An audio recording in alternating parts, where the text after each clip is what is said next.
Welcome to StormWatch Today for this Friday from your weather department. I'm Impact Weather Meteorologist Dave Gorham. It's the last business day of 2011. Glad you're along with us. Now we're talking about fog and wind. We mentioned the fog yesterday on the Gulf Coast, thickest along the upper Texas coast, but it stretches really from the Delta all the way into the mid-Texas coast, and the wind. Now we talked about the wind yesterday. We're going to be looking at a large portion of the country influenced by winds from these next couple of frontal systems. Our main frontal system right now working its way into the Midwest, the frontal system extending down into the southern states, but look at the pressure gradient. These lines of equal pressure are called isobars, and we're indicating those here in yellow. And as we mentioned the last couple of days, as you squeeze those isobars together, that really drives up the wind speed. So 15, 20, 25 mile per hour sustained winds, in some places 30 mile per hour sustained winds with higher gusts. And so we're seeing lake effect snows now. With these southerly winds, the lake effect on the northern shores, as that frontal system passes by, the northerly wind picks up the lake effect onto the southerly shores, those favorite snow bands. But it's our next frontal system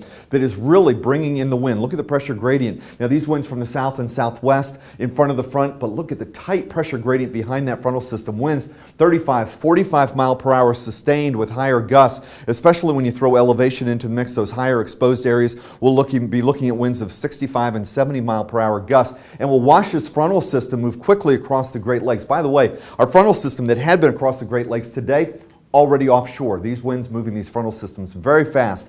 Now look at this low pressure area. This is a major low pressure. It's on the par of the low pressure area in 1975 that took down the Edmund Fitzgerald. Now this isn't a record breaking low, but the pressure gradient from the central portions of the plains all the way into New England up into Canada, these winds quite strong, so do be aware of that. Also, by Sunday we start to see a different flow, a northerly flow down across the Gulf Coast. That should eliminate the fog problem, but today already and tomorrow morning, be on the lookout for the dense fog. Here's what it looks like by Monday. If you're up in New England or the Northeast, brace yourself for these winds, 25, 35 mile per hour sustained winds. The lake effect traveling all the way into New York and Pennsylvania. And by Tuesday, although the low working its way up into northeastern Canada, the Northeast still looking for snow and very strong winds. We could be looking at blizzard-like conditions. Not a good day to travel up to the top of Mount Washington in New Hampshire. But the rest of the country definitely looking for a lot of high pressure, a lot of sunshine down across the southern half of the country.